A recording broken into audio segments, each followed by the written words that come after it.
డబ్బు, అనారోగ్యం, ఉద్యోగం, వ్యాపారం అప్పులతో బాధపడుతున్నారా? వెంటనే జేకేఆర్ గురువు గారికి కాల్ చేసి అపాయింట్మెంట్ తీసుకోండి. నమస్తే రమగారు. నమస్తే జయ. రమగారు, మీ ఫ్రెండ్స్ లిస్ట్ తీయండి ఒకసారి. ఓకే, వరుస పెట్టి అందరికి విషెస్ చెప్పండి. మనకి ఫ్రెండ్షిప్ డే వస్తుంది రమగారు. ఏటా వస్తుందిగా, ప్రతి సంవత్సరం వస్తుంది. అన్ని దినాలతో పాటు ఇది కూడా ఒక రోజు. కాబట్టి మీకు లిస్ట్ ఎక్కువ కాబట్టి చిన్నప్పటి నుంచి ఉన్న ఫ్రెండ్స్ ఇంకా టచ్ లో ఉంటారు కదా మీకు? కొంతమంది ఉన్నారు ఆల్మోస్ట్. ఏ క్లాస్ నుంచి ఉన్న వాళ్ళు ఇప్పటి వరకు ఇంకా టచ్ లో ఉన్నారు రమగారు? 1 నుంచి 5 దాకా గూడూరులో చదువుకున్నా నేను. అదొక కాన్వెంట్. ఈ కాన్వెంట్ లో చదువుకున్న వాళ్ళలో ఒక మాధవి టచ్ లో ఉంది 1వ క్లాస్ నుంచి. 4th క్లాస్ లో చేరాడు జనార్దన. 4th నుంచి 10th దాకా తను హై స్కూల్ కూడా మాతో పాటే ఉన్నాడు. జనార్దన టచ్ లోనే ఉన్నాడు. ఈ 1వ క్లాస్ నుంచి 5వ క్లాస్ దాకా ఆదిలక్ష్మి, వీళ్ళందరూ కొంతమంది ఉండేవాళ్ళు. కానీ ఆదిలక్ష్మి మళ్ళీ మధ్య టచ్లో, తనకు తొందరగానే పెళ్ళి అయిపోయింది. 1 to 5th అయినా కూడా మళ్ళీ టచ్లోకి వచ్చారు. ఇంకా ఉన్నారు అట్లా. చిట్టుగూడూరు అంటే ఇప్పుడు మా సొంత ఊళ్ళో ఆడుకునే కజిన్స్ పిల్లలు వాళ్ళు ఉన్నారు కదా, చిన్నప్పుడు ఆడుకున్న వాళ్ళు.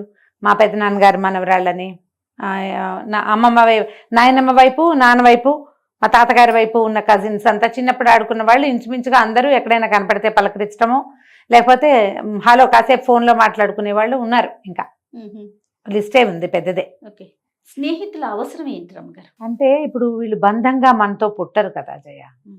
మనతో పుట్టిన వాళ్ళు అక్కయ్యలని, చెల్లెళ్ళని, వీళ్ళకి మనకి బాంధవ్యం రక్త సంబంధంతో పాటుగా బాధ్యతలు, బరువులు, ఏదైనా ఆస్తనో పాస్తనో పంచుకునేవో ఉంటాయి కదా. అవంతా చోట్ల ఉంటాయి, అవన్నీ ఉంటాయి. కాకపోతే స్నేహితులతో ఏంటంటే బాంధవ్యాలు ఉండవు. మనం స్నేహాన్నే పంచుకుంటాం కానీ ఇంకా పెద్ద మన మధ్య డబ్బులు వ్యవహారాలు ఏం ఉండవు కదా. అయినా వీళ్ళు మన అక్కచెల్లెళ్ళు అన్నదమ్ములతో పాటుగా స్నేహితులు కూడా చివరిదాకా ఉంటారు. మనం ఎంతమందిని ఉంచుకుంటాము లేదా ఎంతమంది మనతో ఉంటారు అనేది ప్రీ డిసైడెడే. నేను అనుకోవటం ముందే రాసుకుని వస్తాం మనం. ఖచ్చితంగా జయ, ఖచ్చితంగా. చిన్నప్పటి నుంచి ఉన్న స్నేహాన్ని అలాగే కంటిన్యూ చేసి చివరిదాకా, ఎంత వాళ్ళు 50 ఏళ్ళు దాటినా కూడా స్కూల్ మేట్స్ కలిసి ఉండేవాళ్ళు మా గ్రూప్స్ లోనే బోల్డంత మంది ఉన్నారు. ఇప్పుడు నేనైనా మా శారదకి నాకు చాలా గ్యాప్ వచ్చింది మధ్యలో. ఒక 7-8 సంవత్సరాలు, 5-6 సంవత్సరాలు పెద్దగా మాట్లాడుకోలే. దాని ప్రవాహంలో అది కొట్టుకుపోయింది, నా ప్రవాహంలో నేనున్నా. మళ్ళీ ఒకసారి మళ్ళీ కలవడానికి కుదిరింది. మేము అప్పుడు కూడా ఉత్తరాలు రాసుకోవటం అవి మాకు అలవాటేం లేదు. ఎప్పుడు కలిసినా రోజు కలుస్తున్న వాళ్ళలాగానే ఉండేవాళ్ళం ఎప్పుడు కూడా. ఇప్పుడు కూడా అంతే. అరమరికలు లేవు. నువ్వు ఇది బాగుండలేదు, ఇది సరిగా లేదు, అది బాగుంది, అలా చెప్పుకోగలము. ఒకళ్ళనొకళ్ళు విమర్శించుకోగలము, సరి చేసుకోగలము. ఇలాంటివి కొంతమందితో కుదురుతాయి. ఇప్పుడు వాళ్ళు ఖచ్చితంగా ఏ కిందటి జన్మలోనో ముందు జన్మల్లోనో స్నేహం అయితేనే కాదా, వాళ్ళకి మనకి ఏదో అనుబంధం ఉండే వస్తారు వాళ్ళు మనతో పాటు. నేను దాన్ని నమ్ముతాను ఖచ్చితంగా. కొంతమంది నిలబడతారు, కొంతమంది ఏంటంటే పలకరింపుల వరకు ఖచ్చితంగా ఉంటారు. ఎక్కువ మనసు ఇచ్చి పుచ్చుకో. కానీ మనకి లేట్ ఏజ్ లో కూడా 40లు 50లు వచ్చాక కూడా కలిసిన మనుషులు అలాగే మనసు ఇచ్చి పుచ్చుకుని ఎక్కువ స్నేహంగా ఉండి ఆ తర్వాత మనవన్నీ గుండెల్లోది చెప్పుకునేటట్టుగా ఉంటారు. స్నేహితులు అవసరమే చేయ. మనకి ఎంత గుంపు సమాజం సొంతది ఉన్నా మనని మనంగానే స్వీకరించేవాళ్ళు. నువ్వేమిటో అదే, వాళ్ళకి అదే కావాలి. నీలోని ఏ మెరుగుని వాళ్ళు చూడలేదు, వాళ్ళకి అది అక్కర్లేదు. మెరుపులు ఉంటే నీవన్నీ నీవే, అవి స్నేహితులకు అవసరం లేదు. ఇప్పుడు ఆ అవసరం లేని వాళ్ళు ఎవరో వాళ్ళు నిజమైన స్నేహితులు. వాళ్ళని ఉంచుకోవాలి మనం. ఎందుకంటే ఎప్పుడో ఒకప్పుడు మనం మనలాగా ఉండాలి కదా. మనం ఏం చేస్తాం, సమాజంలో 3 అంతులు మనం ఎవరోగానే చూపిస్తాం. రియల్ మీ, నిజమైన నేను, దాన్ని ప్రదర్శించాం. ఒక్కొక్కసారి ఇళ్లలో కూడా ప్రదర్శించరు, అక్కడ కూడా దాచుకుంటారు. కానీ ఆ దాచుకోక్కర్లేకుండా మనం అద్దం ముందు నిలబడితే ఏమిటో అలాగా ప్రతిబింబించే వాళ్ళే స్నేహితులు. అలాంటి స్నేహం ఉంటే దాన్ని వదిలిపెట్టుకోకూడదు. నేను ముందుకు తీసుకెళ్ళాలి. కుదిరితే సమస్యలు వస్తాయి. స్నేహితులు అంటే సార్ట్అవుట్ చేసుకోవాలి, వస్తాయి కొంతమందితోటి. ఇప్పుడు అది 2 చేతులు కలిసిన చప్పట్లు కాదు, ఒక చేతితోటే వచ్చినాయి, వదిలిపెట్టేయండి. అది మనది కాదనుకోవటమే, ఇక చేసేదేం లేదు. జనరల్ గా ఒకటి చెప్తారు చూడండి, మన ఫ్రెండ్స్ ని బట్టి మన క్యారెక్టర్ ఏంటో తెలుస్తుంది అనేసి కదా రమ్మగారు. అంతే అంటారు. కానీ మన ఫ్రెండ్స్ ఎవరు ఏమిటి అంటే ఎవరికి తెలుస్తుంది జయ? ఇది వరకటి సమాజం అంటే వేరే. అది ఈ కొటేషన్స్ కాలం ఏనాటిదో. ఇప్పుడు సమాజం అది కాదు. ఇప్పుడు ఏ వ్యక్తి ఎవరు ఏమిటి మనం ఏమి చెప్పలేకపోతాం. పాత రోజుల్లో ఉండేవి ఆ మాటలు. మనం పురాణాల కాలం నుంచి తీసుకున్నామని చూడు. రాముడు సుగ్రీవుడు స్నేహం చేశారు. మైత్రి అది కదా స్నేహం. ఏం చేశారు? సుగ్రీవుడికి సహాయం చేశాడు రాముడు. రాముడు. తనలాంటి భార్యని పోగొట్టుకున్న పరిస్థితి, అన్యాయం అయిపోయాడని నమ్మి అతనికి న్యాయం చేయటం కోసం అతను అడిగిన పని చేసి పెట్టారు. అవును. ఇద్దరు కలిసి ప్రమాణం చేసుకున్నారు, నేను నీకు ఈ సహాయం చేస్తాను, నువ్వు నాకు మైత్రి, మన ఇద్దరం స్నేహితులమని ప్రమాణం చేసుకున్నారు. స్నేహితుడి కోసం చేశాడు రాముడు వాలి వధ. తర్వాత సుగ్రీవుడు ఏం చేశాడు? మొత్తం ప్రపంచంలో నలుమూలలకి పంపించి వానర సేనని సీతమ్మని వెతికించాడు. ఇగో మీ ఆవిడ ఇక్కడ ఉంది, ఎలవయ్యా అని చెప్పల, నీతో నేను వస్తా, నీ కష్టంలో నేనుంటా, నువ్వు నా దాంట్లో నువ్వు నిలబడ్డావు, నా దగ్గర నువ్వు నిలబడి నాకు రాజ్యాన్ని ఇప్పించావు, అలాగే నేను ఈ భార్య కోసం వెతుకుతున్నావు, అది నేను ఇప్పిస్తానని తనదే సైన్యం. రాముడికి ఏముంది సైన్యం? వాళ్ళిద్దరూ అన్నా తమ్ముడు, అంతే. మిగిలిన గుంపంతా వీళ్ళే కదా, వానరులే మొత్తం. తన సైన్యాన్నే తీసుకుని యుద్ధం చేశారు. చివరికి ఆయనకి భార్యను సంపాదించుకోవటానికి పూర్తి సహాయం చేశారు. ఆయన యుద్ధం ఆయన చేసుకున్నాడు. ఆయనకి సపోర్ట్ అంతా సుగ్రీవుడే కదా చేసింది. మళ్ళీ వెళ్ళి ఆయన పట్టాభిషేకం చేసుకున్నప్పుడు చూసుకుని వచ్చారు. తర్వాత కాలంలో చూస్తే చూడండి, దుర్యోధనుడు కర్ణుడు, వీళ్ళిద్దరిది కూడా విడదీయరాని స్నేహం. కర్ణుడు అవమానం పాలవుతున్న కర్ణుడిని గెలిపించాడు దుర్యోధనుడు. అధర్మం అని తెలిసినా తనని నిలబెట్టిన వాడికి చివరి దాకా నుంచున్నాడు అతనితో పాటు కర్ణుడు. అవి స్నేహం అంటే. మళ్ళీ అందులోనే అదే మహాభారతంలో ఇంకా 2 స్నేహాలు చర్చకొస్తాయి. కృష్ణార్జునులు కదా, ధర్మం పక్కన నిలబడి ఉన్న అర్జునుడితోటి చివరి దాకా భగవంతుడైన కృష్ణుడు నిలబడ్డాడు. నిలబడి ఆయన నేను యుద్ధం చేయలేను, నా వల్ల కాదు అంటే, సరే అనకుండా, సరేలే నువ్వు చేయలేవా, సరిపోని మానే అనలేదు, కర్తవ్యం బోధించాడు. స్నేహితుడంటే ఆయన. నిజమైన స్నేహం ఏమిటి? నువ్వు ఏ తప్పు చేసినా నీ వెనకాల నుంచోటమే కాదు, నువ్వు పొరపాటు చేస్తుంటే నిన్ను సరిచేసి నుంచోబెట్టడం కూడా స్నేహమే. ఇదొక రకం స్నేహం, అదొక స్నేహం. ఇది వాసికెక్కిన స్నేహం ఏది? ఇది కర్తవ్య బోధ చేసిన వాడు నిజమైన స్నేహితుడు. మళ్ళీ ఇదే భారతంలో మనకి ఇంకో కథ చూపిస్తారు, కృష్ణ సుధామ. కృష్ణుడు కుచేలుడు, పేదరికంలో ఉన్న కుచేలుడిని కరుణించాడు భగవంతుడి స్వరూపంలో ఉన్న ఆయన మిత్రుడు. ఉత్తమ మిత్రుల కథల్లో వీళ్ళ కథలు కూడా చెప్పుకుంటాం. నా మటుకు నాకు కృష్ణార్జునుడు అంత అద్భుతమైన స్నేహితులు ఇంకెవరూ లేరు. ఎప్పుడు కూడా స్నేహితుడు అనేవాడు కర్తవ్య బోధ చేయాలి. ఆయన భగవంతుడు అయ్యింది కూడా అయ్యుండి నిలబెట్టి అతన్ని పొరపాటు చేయనివ్వకుండా, కర్తవ్యం నుంచి విముఖుడు కాకుండా, బయటికి వెళ్ళిపోకుండా నువ్వు ఇది చేయవలసింది, అది ప్రపంచానికి బోధించాడు కదా. ఇట్లా బోల్డ్ అని కథలు చెప్పుకోవచ్చు మనకు అసలు ఎన్ని రకాల గాథలు కనిపిస్తాయో. చరిత్రలో కూడా ఉత్తమ మిత్రులు ఎంతమందో చివరి దాకా స్నేహితుల కోసం నిలబడ్డ వాళ్ళు చరిత్రలోనూ ఉన్నాయి, మన జానపద గాథల్లోనూ కనిపిస్తాయి. ఇప్పుడు లేటెస్ట్గా చెప్పుకునే ఎన్నో రకాల కథల్లో కనపడతాయి కదా. ఈ తరం పిల్లలకి మీరు ఏం చెప్తారు ఫ్రెండ్షిప్ చేసేటప్పుడు? ట్రాన్స్పరెంట్గా ఉండండి. స్నేహితుల దగ్గరైనా కనీసం మీరేమిటో తెలియనివ్వండి. అవతల వాళ్ళు సరి చేయటానికి పూనుకుంటే సరే అయిపోండి, అప్పుడే స్నేహాన్ని నిలబడుతుంది. మిగిలిన వాళ్ళతో మనకి సమాజాలు చిన్నవి. ఫ్యామిలీ సమాజం, కుటుంబ సమాజం చాలా చిన్నది. మనకి తాతలు ముత్తాతలు అన్నదమ్ములు వాళ్ళు తగ్గిపోయారు. నాన్నలకు అన్నదమ్ములు, అక్క చెల్లెళ్ళు, అమ్మకి అక్క చెల్లెళ్ళు, అన్నదమ్ములు తక్కువ, మనకి తక్కువే. స్నేహితులే మనకి ఇప్పుడు ఉన్నారు. ఈ ఉన్న స్నేహితుల్ని జాగ్రత్తగా కాపాడుకోండి. ఇందులో ఈగోకి పోవద్దు, అహంకారానికి, భేషజానికి వీటికి పోయి ఆత్మాభిమానం ఎక్కువైపోయి స్నేహితుల్ని పోగొట్టుకుంటారు చాలా మంది. దాన్ని పోగొట్టుకోవద్దు. మనకి మంచి మాట చెప్పేవాళ్ళు చాలా తక్కువ ఉన్నారు. మంచి మాట చెప్పే స్నేహితులు గనక దొరికితే వాళ్ళని పోగొట్టుకుంటే ఇక మీరు సంపాదించుకోలేరు, ఇంక దొరకదు. అది ఓసారి పోగొట్టుకుంటే పోయినట్టే. వర్షపు చుక్క చేత్తో పట్టుకోలేదు, కిందకెళ్ళింది, వెళ్ళిపోయింది, పైనుంచి పడిందే కదా.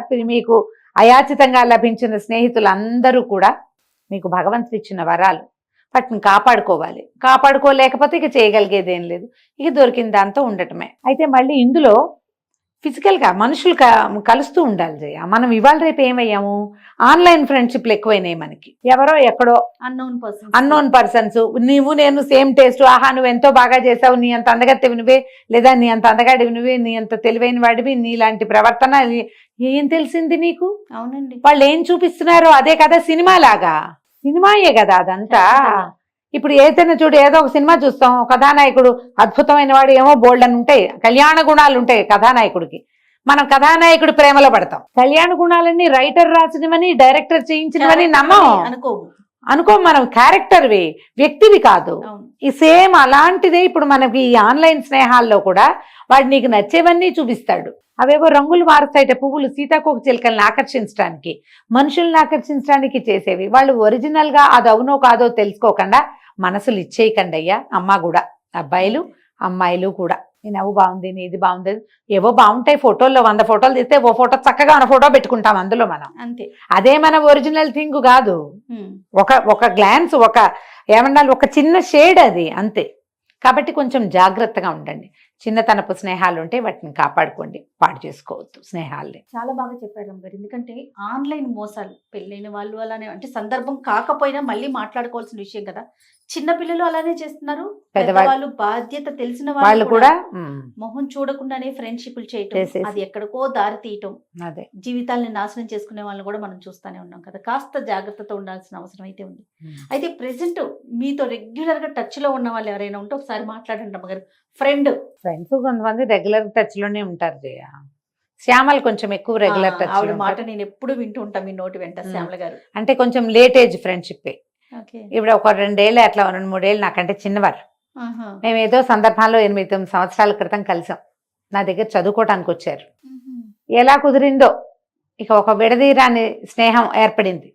మేమిద్దరం మాట్లాడుకుంటూ ఉంటాం బాగా.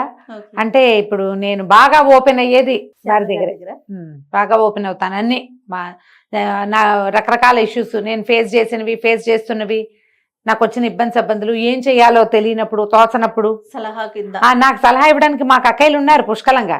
అయినా సరే శ్యామల గారిని కూడా టచ్ లోనే ఉంటాను, రెగ్యులర్ గా మాట్లాడుతూనే ఉంటాం. ఒకసారి మాట్లాడండి అమ్మగారు, ఫోన్ చేయనా, చెప్పండి ఏమని. విషెస్ అనేది మీకు ఇష్టం లేకపోతే ఫ్రెండ్షిప్ డే రోజు మాట్లాడండి ఒక రోజు.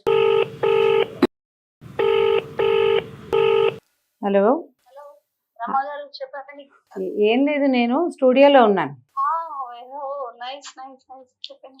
ఫ్రెండ్షిప్ డేట్ ఇవాళ. జయ విషెస్ చెప్పిస్తోందని చెప్పండి. మీకు విషెస్ చెప్పించడానికి ఫోన్ చేస్తుంది. అంటే నేను డేలు వాటికి పెద్దగా ఇష్టపడను కదా, అందుకని విషెస్ చెప్పకపోతే పోనీ ఒకసారి హలో అనండి. అదే. శ్యామల గారు బాగున్నారా? బాగున్నాను. 2 రోజులకు ఒకసారి, ఫ్రెండ్షిప్ డే రోజు కాల్ చేయించారు. 2 డేస్ ఒకసారి మీ పేరు వింటూ ఉంటానండి నేను రమ్మగారి దగ్గర. ఒక్క 2 మాటలు మా రమ్మగారి గురించి మీ ఒపీనియన్, అంటే యాజ్ ఏ ఫ్రెండ్ గా మీరు, అంటే నేను ఒక గెస్ట్ గా, లేకపోతే నాకు ఒక సిస్టర్, మదర్, ఇట్లా నా ఫీల్ వేరు. ఒక ఫ్రెండ్ గా మీరు రమ్మగారిలో మీకు బాగా అద్భుతమైన విషయం ఏమనిపించింది? ఒక ఫ్రెండ్ గా మీరు ఎలా చూస్తారు ఆవిడ్ని? అన్ని విషయాలు నచ్చుతాయి నాకు. ఒక్కటేముంది, అన్ని ఇష్టం.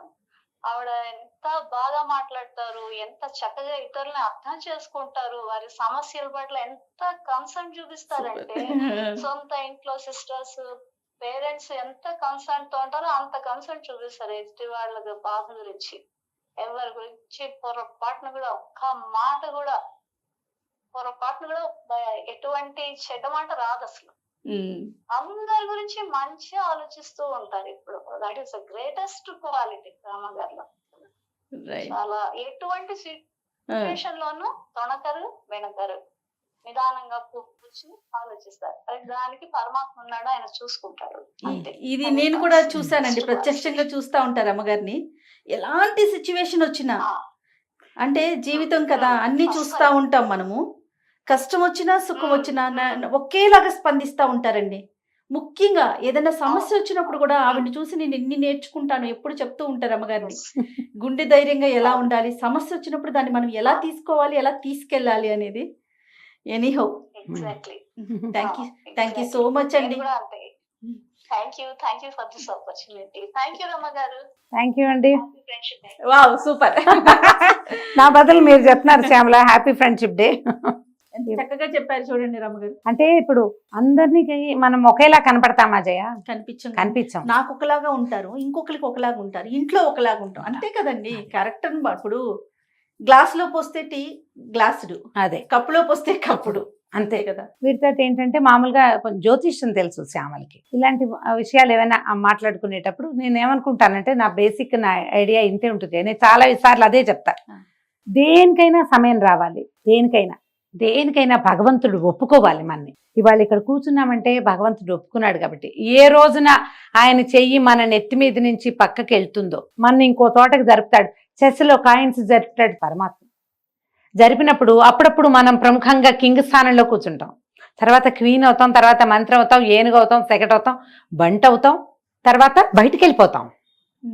బయటికి వెళ్తాం. నేను ప్రతిసారి ఇదే చెప్తా. కాకపోతే శ్యామలకి ఇప్పుడు అందరి ముందు కూడా నేను ఒక విషయానికి చాలా థ్యాంక్స్ చెప్పాలి.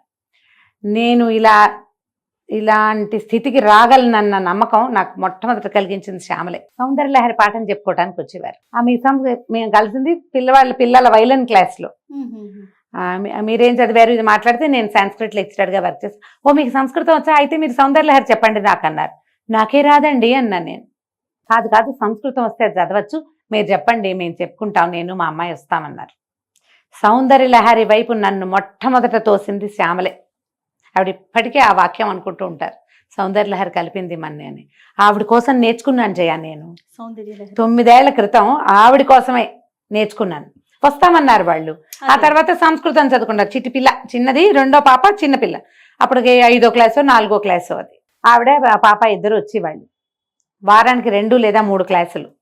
ఆవిడ కోసమే సౌందర్యలహరి చదువుకుని ఒక్కొక్క శ్లోకం మేమిద్దరం కలిసి డిస్కస్ చేసి అర్థం చెప్పాను జయ. నేను ఈ కొన్ని రోజులు గడిచిన తర్వాత ఏదో సమయంలో జ్యోతిష్యం గురించి వచ్చింది. మీ డేట్ ఆఫ్ బర్త్ ఏంటి, మీ నక్షత్రం ఏంటి, ఇలా కనుక్కున్నాక ఆవిడ ఒక రోజు పట్టుకెళ్ళి 2వ రోజు వచ్చినప్పుడు చెప్పారు, రమ్మగారు మీరు చాలా ఫేమస్ అవుతారు.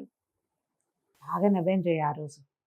ఈయనప్పుడే వచ్చారు. ఈవిడైనా అని ఎంత నవ్వారు డాక్టర్ గారు. నాకు నవ్వొచ్చింది. చాలా ఫేమస్ అవుతారు.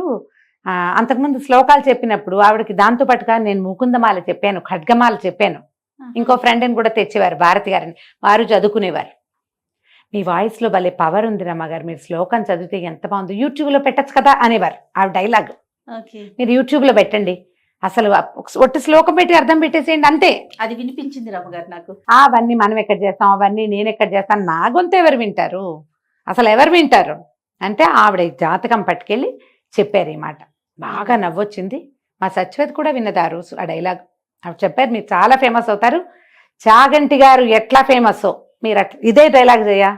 ఇప్పుడు ప్రవచనం అంటే చాగంటి గారు, అలాగే ఒక ఏదో విషయం, అది ఏ విషయమో నాకు తెలియదు, కానీ మీ పేరుకి అంత ప్రఖ్యాతి వస్తుంది, ప్రపంచవ్యాప్తంగా గుర్తింపు పొందుతారు మీరు ఇక్కడి నుంచి కనీసం 10-15 సంవత్సరాలు అని చెప్పారు.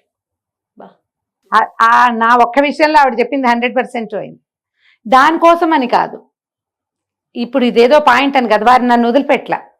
నేను మా యూట్యూబ్ మనం మొదలు పెట్టాము, ఆవిడ ఆ రోజు కూడా వచ్చారు, మేము ఇలా వెళ్ళాను, ఇలా చేసామని చెప్పాం, వస్తూనే ఉండేవారు. మేము నన్ను స్టార్ట్ చేశాక కూడా ఒక 2 ఏళ్ళు కూడా వచ్చారు, 1-2 ఏళ్ళు తిరిగారు. నేను బాగా బిజీ అయ్యాక వాళ్ళు తగ్గించుకున్నారు. 70 శ్లోకాలే చెప్పాను. ఆ తర్వాత నేను 3 బ్యాచ్లు చెప్పాను ఆవిడ తర్వాత. ప్రతి బ్యాచ్లోనూ ఆవిడ పార్టిసిపేట్ చేస్తూనే ఉన్నారు, వింటుంటారు, శ్రద్ధగా వింటారు. ఆవిడ అంటారు ప్రతిసారి, మీరు ఫస్ట్ టైం చెప్పిన దానికి ఇప్పటికీ వింటుంటే మీరు ఎంత పెరిగారో నాకు కనపడుతోంది అంటారు. నేను వింటున్నాను, మొదట నాతో పాటు అర్థం తెలుసుకున్నారు మీరు, ఇప్పుడు మీకు వ్యాఖ్యానం చేయగలిగే స్థితి వచ్చింది. ఎందుకంటే ఒక్కసారి మనం అలాంటి దాంట్లోకి ప్రవేశిస్తే ఆటోమేటిక్గా మన ప్రగతి కలుగుతుంది. ఇప్పుడు రోజు కొత్త, 2వ రోజు, 3వ రోజు అలవాటు, 4వ రోజు మెరుగుపరుచుకుంటాం. అలాగే జరిగింది. దీంతో ఈ ఎంఏ చదవటం, ఆవిడని కూడా అక్కడ ఏదో కోర్సులో చేర్పించాను, జ్యోతిష్యం కోర్సు. ఇద్దరం కలిసిపోయేవాళ్ళం మొదటి సంవత్సరం. తర్వాత 2వ సంవత్సరం ఆవిడ రాలేదు, కానీ నేను ముందుకెళ్ళాను, భగవద్గీత మొదలు పెట్టాం. ఇంకా అది పూర్తిగా టర్న్ చేసేసింది నన్ను. అంతకుముందు కూడా నాకు ఈ ఆధ్యాత్మికమైన ఆలోచనలు ఉన్నా కూడా దానికి బీజం సౌందర్యలహరి. అది అసలు నా జీవితంలోకి తెచ్చిందే శ్యామల గారు. ఇక మా ఇద్దరికి ఇంకేం లేవు, మేమిద్దరం కామన్ గా మాట్లాడుకుని అన్నిటి గురించి మాట్లాడుకుంటాం. నా ఏదైనా టెన్షన్ ప్రెషర్ వచ్చినా ఇంట్లో వాళ్ళందరితోటి పంచినా పంచకపోయినా ఈవిడతో పంచుతాను. నేను ధైర్యం చెప్తారు, అది ముందు ధైర్యం కదా. నేను కొన్ని విషయాల్లో ఆవిడకి సపోర్టు, ఆవిడ కొన్ని విషయాల్లో నాకు సపోర్టు. ఒక 9 ఏళ్ల క్రితం అంటే ఎంత లేట్ ఏజ్ ఫ్రెండ్షిప్ కదా. మనకి ఇలా చాలా మంది కలుస్తారు జయ. కొంతమందితో బాగా ముందుకెళ్తుంది, కొంతమందితో కాస్త స్లోగా ఉంటుంది. ఇదే స్టేజ్ లో ఇంచుమించు పరిచయం అయిన వాళ్ళు ఇంకా 2-3 క్లోజ్ ఫ్రెండ్స్ ఉన్నారు నాకు. వీరితో ఒక ప్రత్యేకమైన అనుబంధం ఏంటంటే సౌందర్యలహరి అమ్మ కలిపింది. ఇట్లా ఏదైనా మనకి ఇలా ఒక అవకాశం తోటి కొంతమందితో స్నేహం కలిస్తే వాళ్ళకి మనకి కామన్ థింగ్స్ ఏమీ లేకపోయినా కూడా ఉండకపోయినా సరే స్నేహాలు వదిలిపెట్టుకోవద్దు. మనని ఎవరు యూత్గా ఎప్పటికీ యవ్వనంగా ఉండేలాగా, అలాగే అనాలి, దాని యూత్ అంటే అదే చెప్పాలి కదా. అంటే మనంగానే ఉండేందుకు ఇది దోహదపడుతుంది. చిన్నప్పటి స్నేహాల నుండి ముందుకు తీసుకెళ్లారా, మంచిది. మధ్యలో కలిసిన స్నేహాన్నైనా కొత్త రంగులు అద్దకుండా పాడు చేసుకోకుండా అది ఎలా ఉన్నదో దాన్ని అట్లాగే నిత్య నూతనంగా ఉంచుకుంటే మనం ఎప్పుడూ ఉత్సాహంగానే ఉండగలుగుతాం. ఆలోచించండి. నువ్వు కూడా బిజీగా ఉంటావు కదా జయ. ఇప్పుడు నేను చూడు, నేను ఇంత బిజీగా ఉన్నా నాకు ఫ్రెండ్స్ ఉన్నారు, నీకు కూడా ఫ్రెండ్స్ ఉండుంటారు కదా. నువ్వెవరికి చెప్తావు హ్యాపీ ఫ్రెండ్షిప్ డే? నేనైతే మన కీర్తికి చెప్తాను నమ్మగారు. ఓకే. ఎందుకంటే స్కూల్ ఫ్రెండ్స్ ఉన్నారు, కాలేజీ ఫ్రెండ్స్ ఉన్నారు, హాయ్ హలో అంతవరకే ఉంటా కదా తప్ప ఎక్కువగా డీప్గా వెళ్ళి పర్సనల్స్ షేర్ చేసేసుకునే అంత టైము నేను పెట్టుకోవట్లేదు. బహుశా అది మరి రాంగో రైట్ నాకు తెలీదు. నా ప్రతి స్టెప్ని చూసింది కీర్తి. మన దగ్గర చేస్తా ఉంది కదా కీర్తి. బహుశా మన దగ్గరకు వచ్చి 2 years అయింది కదా. కానీ TV5 లో మేమిద్దరం కలిసి వర్క్ చేసాం. నాకు ఒక 15-16 సంవత్సరాల నుంచి కీర్తి తెలుసు, చిన్నది నీకంటే. నాకు ఎట్లా అనిపిస్తుంది అంటే అక్క వాళ్ళ పాప, తర్వాత పింకీ, తర్వాత కీర్తి, అట్లా ఆ లైన్ అనిపిస్తుంది. కానీ ఎంత మెచ్యూర్డ్ గా ఉంటుంది అమ్మాయి, చాలా మెచ్యూర్డ్ గా ఉంటది, చాలా మంచి అడ్వైజెస్ ఇస్తుంది. నాకు ఏదైనా సమస్య వచ్చినప్పుడు, లేకపోతే నేను ఏం చేయాలి నాకు అర్థం కానప్పుడు, ఇప్పుడు కాదండి మొదటి నుంచి కూడా నా వెన్నంటే ఉన్నది ఎవరంటే నేను కీర్తిగా. సో ఈ సందర్భంగా నేను కీర్తికి చెప్పాలి హ్యాపీ ఫ్రెండ్షిప్ డే. మీ ఫ్రెండ్స్ అందరికీ హ్యాపీ ఫ్రెండ్షిప్ డే చెప్పుకోండి. అయితే ఒక రోజుకి దీన్ని పరిమితంగా చెయ్యొద్దు. ఏదైనా చిన్నది వస్తే మొదటే మీ అంతట మీరే మూడో మనిషిని రానివ్వకుండా, మూడో వాళ్ళు ఉండకూడదు.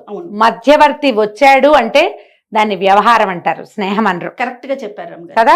స్నేహం అంటే మీరు మూడో వాళ్ళకి చెప్పకూడదు, మీ ఇద్దరే సార్ట్ అవుట్ చేసుకోండి. అలా గనక చేశారంటే ఎప్పుడు స్నేహాలు ముందుకెళ్తాయి. ఒకవేళ మీ స్నేహితుల్లోనే ఒకళ్ళు పూనుకుంటే సార్ట్ అవుట్ చేయడానికి అది ఓకే, కానీ బయట వాళ్ళని మాత్రం రానివ్వాలి, ఎంటర్టైన్ చేయకూడదు. ఈ సందర్భంగా ఫ్రెండ్స్ అందరికీ కూడా హ్యాపీ ఫ్రెండ్షిప్ డే చెప్దామండి. అలాగే నువ్వు చెప్పు, నేను కూడా అలాగే అంటాను. Thank you so much Ramya గారు. నమస్తే. నమస్తే జయ.